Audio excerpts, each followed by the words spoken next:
사람이 혼자서 할 수 없는 것들이 참 많습니다. 사실은 엄격하게 보면, 우리가 신앙의 입장에서 엄격하게 보면 내가 할 수 있는 일이 거의 없습니다. 하나님이 하시는 거예요. 하나님이 도와주시는 거예요. 하나님이 해결해 주시는 거예요. 저는 100% 믿습니다. 여러분들 100% 믿으시죠? 혹시 그런 믿음이 없으면 믿음을 달라고 기도하시면 돼요. 하나님은 살아계시고 지금도 여기 계시고 여러분들이 어디 가든지 여러분 곁에 계심을 믿으시고 늘 부르세요. 주의 이름을 늘 부르세요. 하나님이 여러분들을 품어주시고 세워주시는 은혜가 있게 될 줄로 믿습니다. 우리 주변에도 보면 나 혼자 할 수 있는 것이 거의 없어요. 어떤 일을 해도 나 혼자 할 수 있는 것이 거의 없다라는 것은 영적으로 볼 때 맞는 것 같습니다. 어떤 운동을 해도 나 혼자 되는 게 아니에요. 그죠? 다 어떤 것이 있든지 어떤 대상이 있든지 존재가 있든지 그러는 거죠. 줄다리기를 해도 씨름을 해도 축구를 해도 그런 거고, 그죠? 공부를 해도 그렇고 다 나 혼자 할 수 있는 것은 없습니다. 여러분들이 잘 아시는 플라톤의 제자인 아리스토텔레스 철학자를 잘 알잖아요. 하도 많이 들었으니까. 그 철학자가 우리가 잘 알고 있는 얘기를 했습니다. 인간은 본래 사회적 동물이다. 그러니까 혼자 독불장군은 없는 거예요. 다 누군가 같이, 가족도 그렇죠, 직장 가도 그렇죠, 교회와도 그렇죠. 어디를 가든지 혼자서는 견뎌낼 수도 없고 살 수도 없는 게 사회입니다. 그래서 이건 하나님이 말씀하신 것을 가지고 얘기한 거지만, 어쨌든 모든 만물의 신성이 있으니까 그건 맞는 거지만, 인간은 모두가 원래 하나님이 창조하실 때부터 사회적 존재이다. 그러니까 쌍방간에 서로의 관계가 있다는 거예요. 우리 주일학교나 어린이들도 청소년들도 다 그걸 잊지 말아야 돼요. 나 혼자 독불장군은 없습니다. 그 개인주의가 얼마나 자기를 핍절하게 만드는지를 알아야 돼요. 서로의 관계를 잘 맺는 자가 인성도 좋은 자요, 믿음도 좋은 자요, 미래도 있는 자입니다. 나는 나야, 너가 간섭하지만 너는 너고 나는 나, 이게 좋은 것 같지만 그게 아닌 거예요. 왜냐하면 하나님은 창조할 때부터 사회적 존재로 지으셨기 때문에 우리는 사회적 존재로 살아가야 되는 거예요. 서로의 관계 속에 살아가니까 내가 좀 싫어도 귀찮아도 어려워도 그것을 수용하고 받아들이고 이해하고 용납하고 기다려주고 사랑하는 관계를 형성해야 됨을 믿으시기 바랍니다. 그걸 못하면 안 돼. 다시 말하면 상반간의 관계다, 서로의 관계다. 이걸 꼭 기억해야 된다는 거죠. 인간은 서로 돕고 의지하며 살도록 그렇게 이미 DNA를 형성해 주셨고 우리 안에 그런 가치를 형성해 주셨기 때문에 그렇다는 거죠. 어떻게 해서든지 여러분들은 그 공동체 속의 한 존재임을 늘 기억하고, 가정도 그렇고, 그죠? 기억하고 사는 여러분들이 될 수 있기를 주님의 이름으로 축원합니다.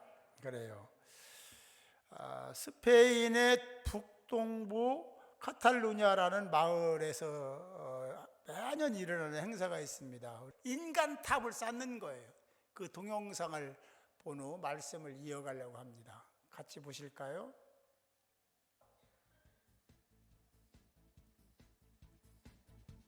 나오는 거예요.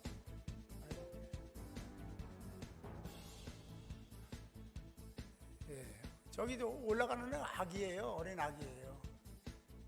탑을 쌓는 거죠. 매년 열리고 있습니다.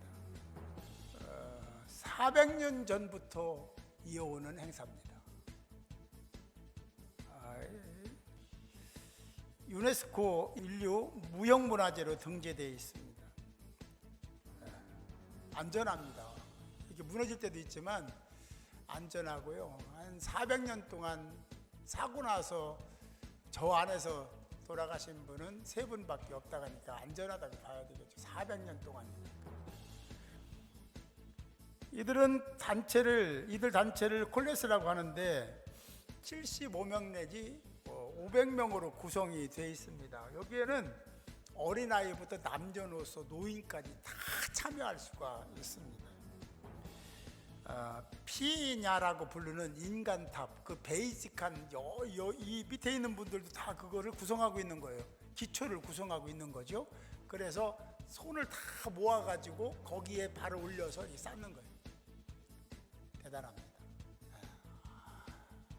아주 민첩하고요. 심지어는 숨소리도 같이 해야 될 정도로 좀 긴장감이 있으면서도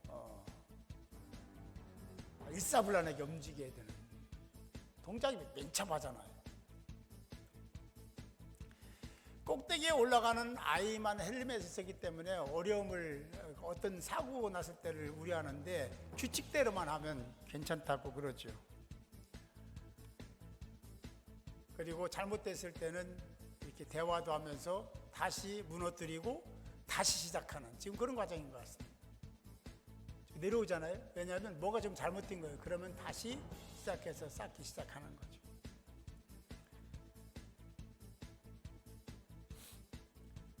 이 페르피냐라는 말은 그 의미가 협동하다, 하나가 되다 그런 뜻입니다. 400년 동안 해왔습니다.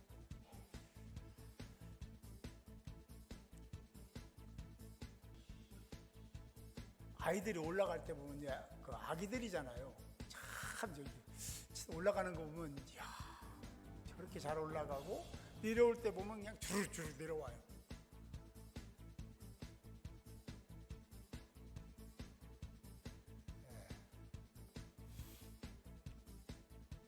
우리는 피라미드처럼 이렇게 쌓는데 저분들은 막 이렇게도 쌓고 그러니까 고도의 스킬도 필요한 것 같습니다.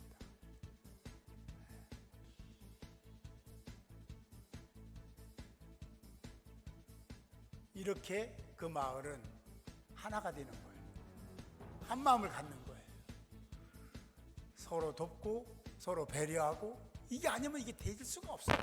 그런 문화가 형성된 거지. 척척척 된다는 생각. 제일 높이 쌓은 건 10층까지 10단계까지 쌓다고 그러죠. 저렇게 다 된 다음에 잘 되면 막 박수 쳐주고 막 좋아하고 저런 관계 있습니다. 한 마을의 역사지만 많은 것을 느끼게 해주는 장면이었습니다. 오늘 말씀의 제목은 어떻게 하면 하나가 될 수 있나요? 라는 제목입니다.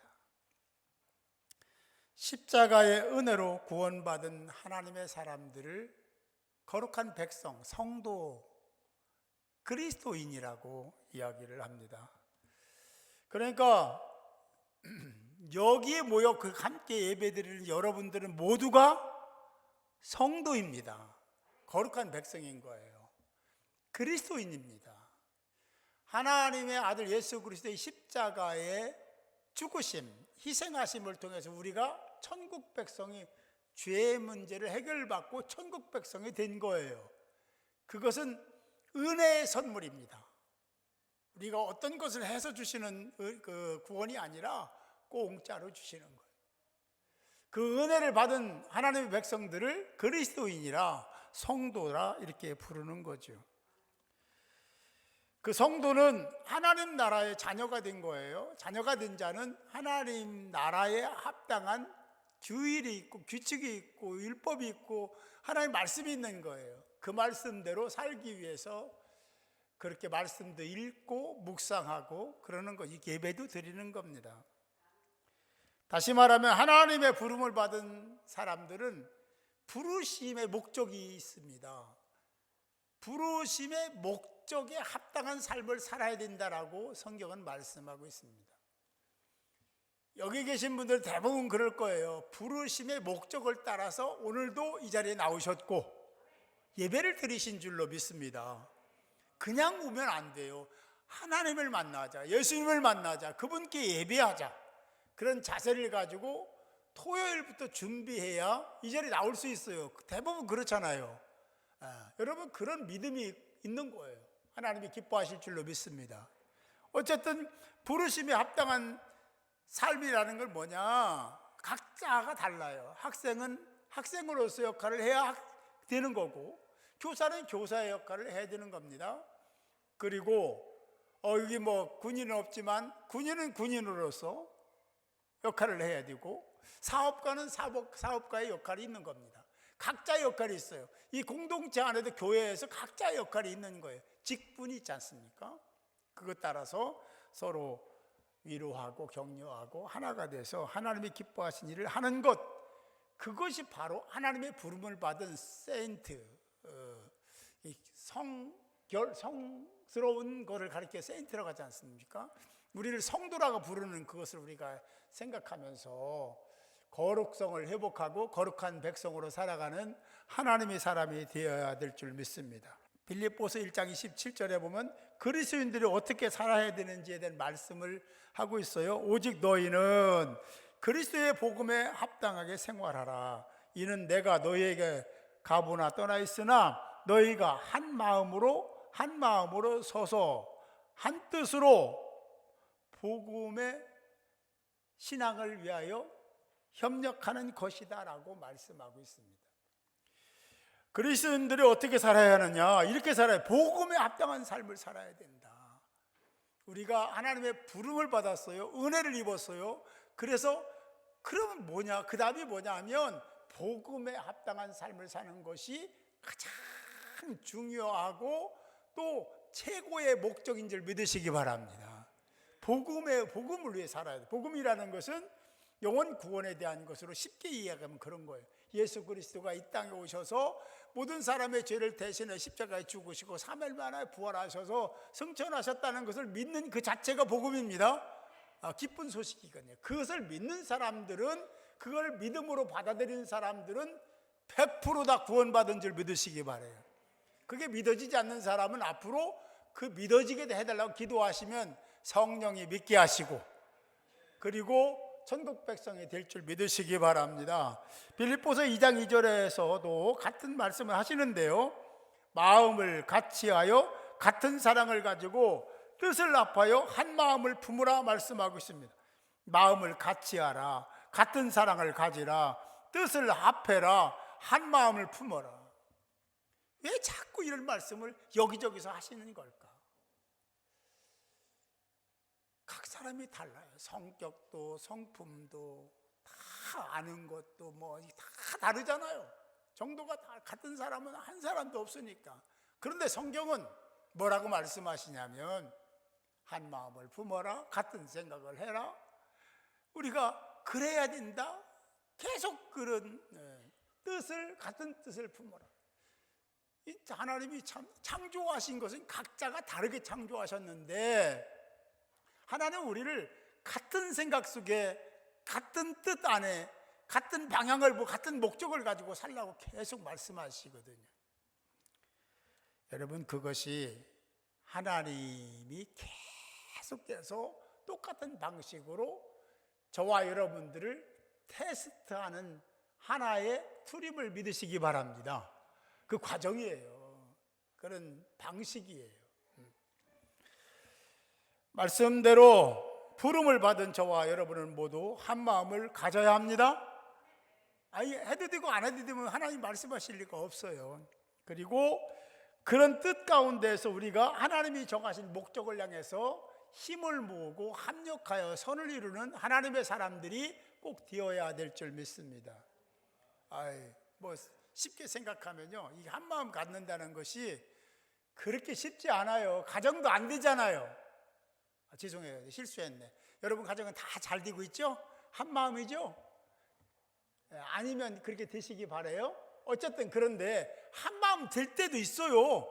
그런 때가 있어요. 여러분 2002년 월드컵 때 아시잖아요. 대한민국 다 알아. 우리 대한민국 사람이 그거 모르면 대한민국 사람이 아니에요. 그리고 다 빨간 옷 입고 말이죠. 그 경기장에 나간 사람뿐만 아니라 모든 사람들이 같이 막 외치고 그랬잖아요. 목적이 분명하면 하나가 되더라. 할렐루야. 우리의 목적이 분명하고 확실한 것이라면 우리가 다 한마음 될 수 있어요.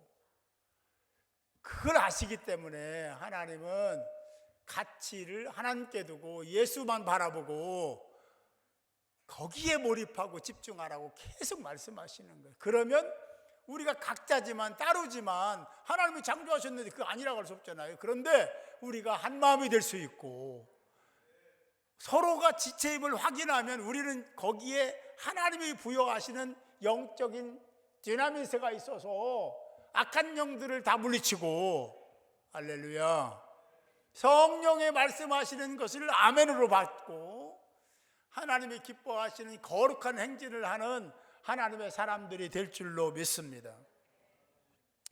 에베소 4장 25절에 이하에 말씀합니다. 그런즉 거짓을 버리고 각각 그 이웃과 더불어 참된 것을 말하라. 그리스도인이 어떻게 한 마음이 될 수 있는지에 대한 얘기를 쭉 이어가는 얘기를 제가 드리는 겁니다. 이는 우리가 서로 지체가 됩니다. 지체는요, 이게 쉽게 제가 잘 얘기하는데 이걸 영적으로 받아들여야 돼요.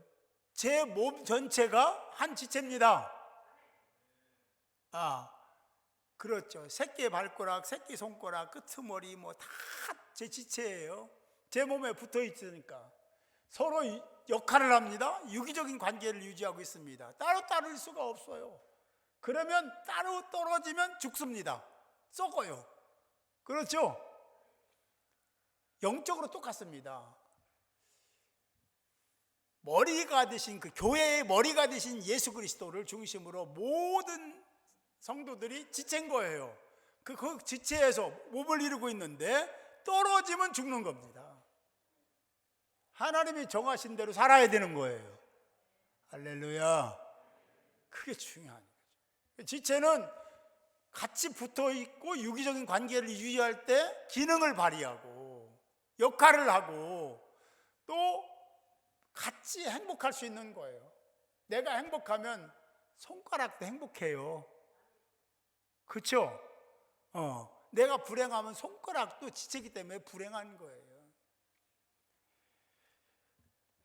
하나가 되기 위한 삶의 조건들을 얘기하고 있습니다. 2절 3절에 보니까 모든 겸손과 온유로 하고, 왜 지체가 하나가 돼서 기쁘고 즐겁고 행복하려면 그래야 된다는 거예요. 오래 참고 사랑 가운데 서로 용납하고 평안을 맺는 줄로 서로 매어서, 성령이 뭘 원했냐면, 뭘 무엇을 위해서 사역하시냐면 하나가 되기 위한 사역을 하신다.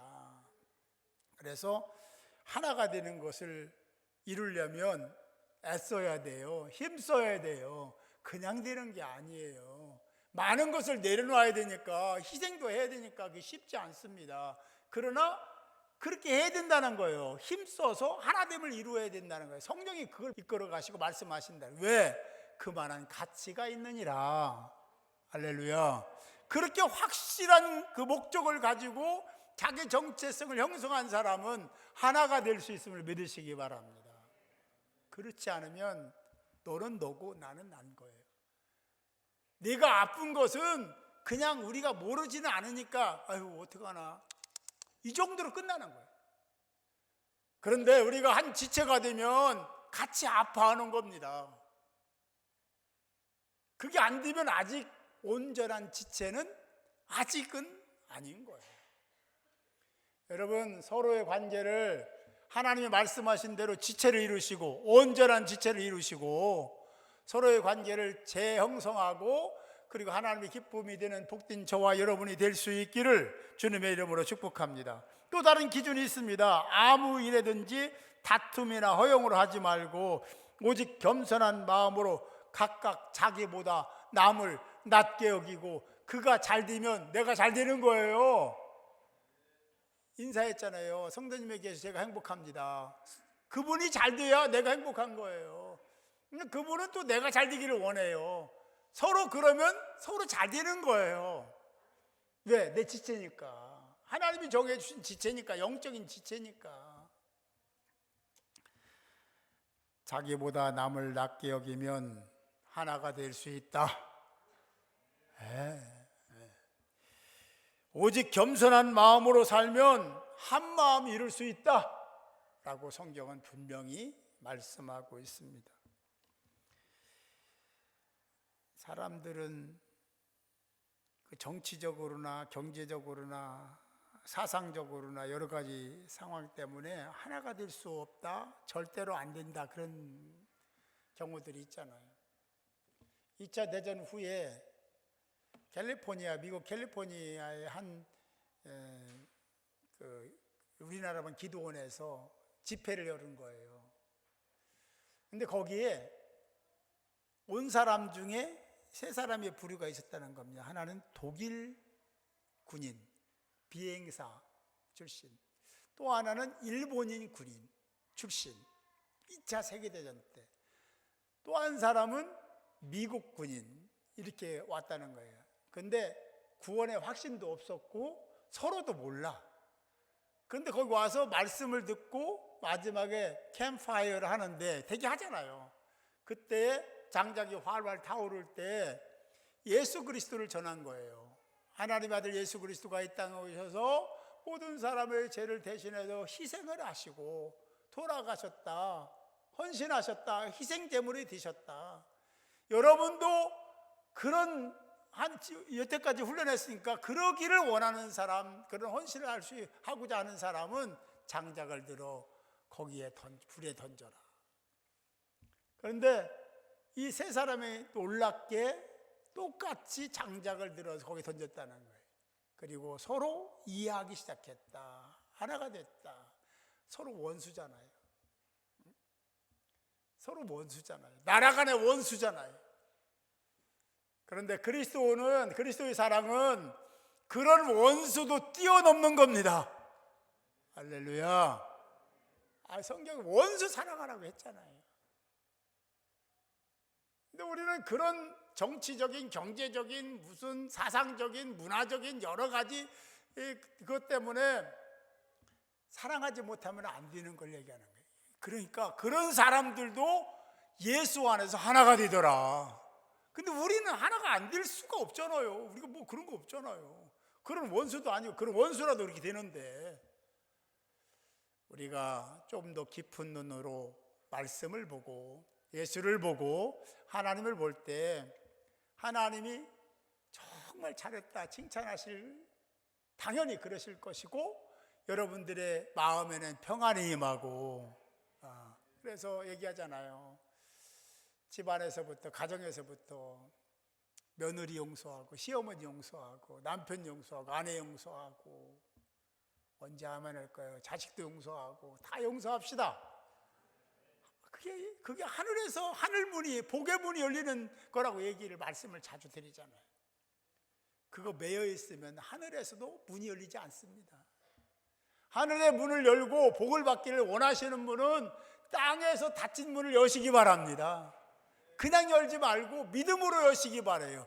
하나님께 기도하고 그리고 만나고 전화해서 여시기 바라요. 그러면 여러분들이, 그것도 하나됨이잖아요. 그럴 때 하나님이 여러분들에게 복의 통로를 열어주실 줄 믿습니다.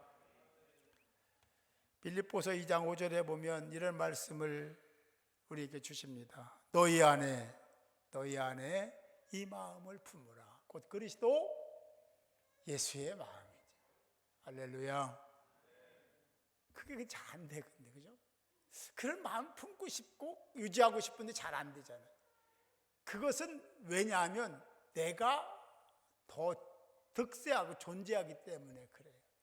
내 안에 내가 아니라 성령이 나를 지배하면, 내어드리면 그분이 알아서 운전도 하고 필요한 곳에 데려다 주고 필요한 거 공급도 하시고 성령이 다 하시는 거예요. 내가 하려고 하면 성령은 가만히 계시는 거예요. 하나님은 일하시지 않습니다. 하나님을 일하시게 하는 방법은 하나님 말씀대로 살면 되는 거예요. 그러면 하나님이 여러분들의 일하시는 줄 믿으시기 바랍니다. 지금 온 세대 예배를 드리고 있는데 이 어린 아이들도 청소년도 청년도 다 우리 지체입니다. 이 어린이 교회들도 어른들이 내 지체임을 알아야 돼요. 그걸 모르면 서로 간에 그런 관계가 형성됐을 때 여기에 성령의 임재가 크게 임할 것이고, 그럴 때 악한 영들이 물러가고 하나님의 영이 이 교회를 지배해서 여러분들 삶을 새롭게 만들어 주실 줄 믿습니다. 우리는 그리스도인입니다. 하나님의 백성이고 자녀입니다. 예수 그리스도의 마음을 품으라고 했잖아요. 그 마음을 품고 온 세대 예배를 드리고 서로의 지체별로 확인하고, 그러면 하나님은 여러분들의 미래 장래를 보존해 주시고 새롭게 하시는 은혜가 있게 될 줄로 믿습니다. 서로 한번 이런 인사를 하겠습니다. 당신이라고 그러죠. 성도님은 저의 몸의 일부입니다. 시작. 제가 대신 물어줄게요. 정말요? 정말입니까? 어쨌든 우리 모두가 그런 마음으로 서로 위로 격려하면서 한 공동체를 이루고 간다면 이 공동체는 하나님께 큰 기쁨이 되고 자랑이 될 줄로 믿으시고, 지체 공동체를 세우는 온 세대 운동에 적극적으로 동참하는 저와 여러분이 모두 될 수 있기를 주님의 이름으로 축원합니다.